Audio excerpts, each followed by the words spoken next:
Kudus itu, saudara dengar, saya omong ini terakhir. Roh Kudus itu ada dua hal yang saya mau omong terakhir tentang Roh Kudus. Pertama, saya bertanya kepada saudara, menurut saudara Roh Kudus itu apa? Menurut saudara Roh Kudus itu apa? Omong! Roh Kudus itu apa? Menurut saudara omong kuat sedikit, Roh Kudus itu apa? Wih, ini kita merayakan ini hari Roh Kudus baru gitu. Roh Kudus itu apa? Apa? Ada jawaban lain? Ada lain?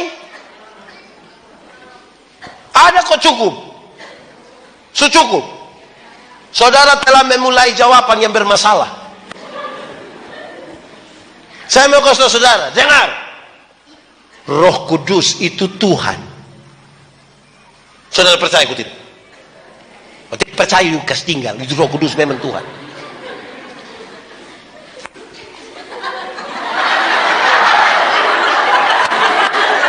Dah.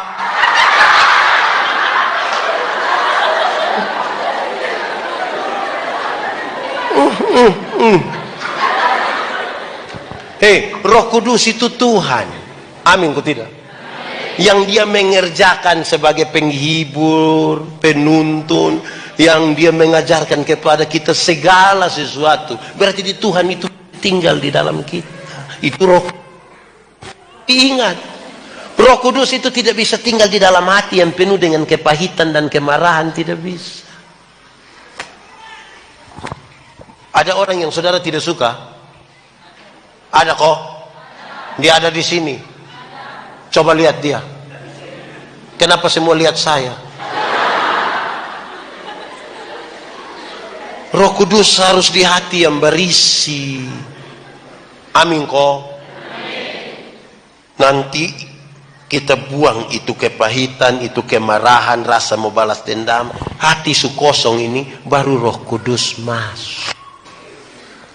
Kalau dia masuk itu, dia menggerakkan kita untuk menggunakan itu karunia-karunia yang dia suka.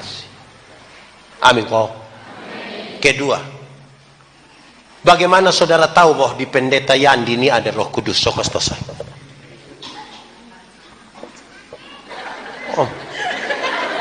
Bagaimana saudara tahu di saya ada Roh Kudus? Dia bilang karena bisa berkhotbah. Ada yang lain.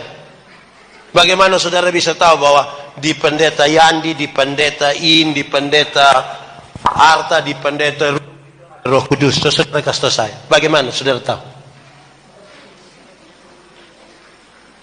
Sekarang saya mau kasih tahu saudara. Senyum apa? Bapak mama dengar. Supaya orang tahu bahwa di saya ada Roh Kudus. Maka kalau tahu di Pak Pendeta Arta ada Roh Kudus, hanya satu, lihat dari buah yang dihasilkan. Dari buahnya orang mengenal pohonnya. Sekarang saya tanya saudara, berbuah bagi Tuhan gampang kok susah? Susah kok gampang? Gampang kok susah? Kok gampang-gampang susah? Saya mau kasih tahu saudara, dengar baik-baik. Berbuah bagi Tuhan itu gampang. 1, 2, 3. Berbuah bagi Tuhan itu gampang. Kenapa gampang? Saudara lihat. Pernah lihat pohon mangga? Pernah lihat buah di pohon mangga? Pernah lihat ranting yang berbuah? Itu ranting yang berbuah cukup melekat kepada pohonnya. Buah keluar dengan sendirinya tanpa disuruh. Ada orang nik-niki yang bisa perintah pohon mangga berbuah. Yang dia kasih bilang mangga, buah bisa. Banyak orang rindu berbuah, tapi tidak melekat pada pohon. Mau buat turun dari langit. Itu anak sekolah minggu juga tahu. Di sini ada anak sekolah minggu. Di sini ada anak sekolah minggu. Kenapa lu tidak omong? Anak sekolah minggu juga tahu. 1, 2, 3. Yesus pokok.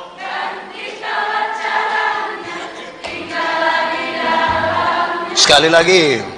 Yesus pokok dan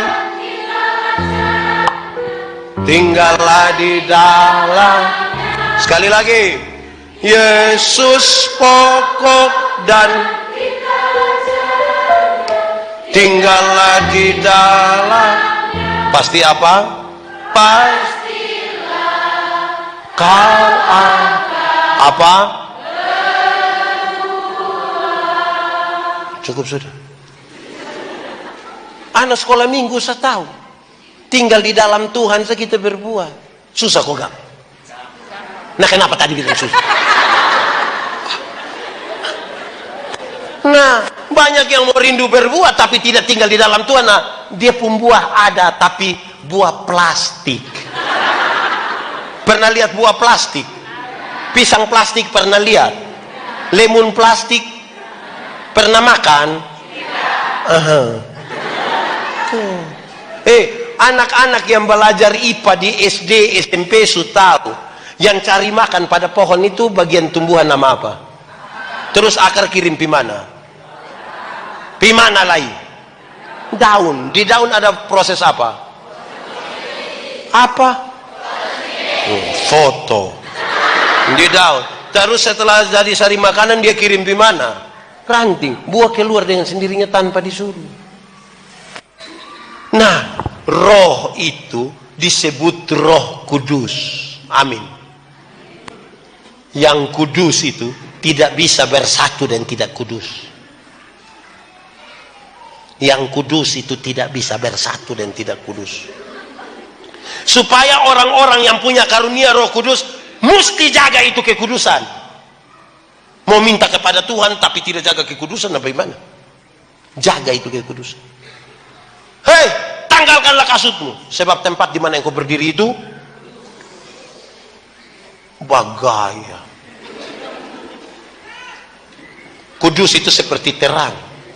Terang tidak bisa bersatu dengan selamat malam. Salam. Usinokang. Dengar. Yang terang itu tidak dapat bersatu dengan. Kalau kita ada di terang begini, yang dari gelap bisa lihat kita kok tidak? Kita yang di terang bisa lihat orang yang di gelap? Lalu kenapa seringkali orang yang sudah terang dia kembali pergi gelap?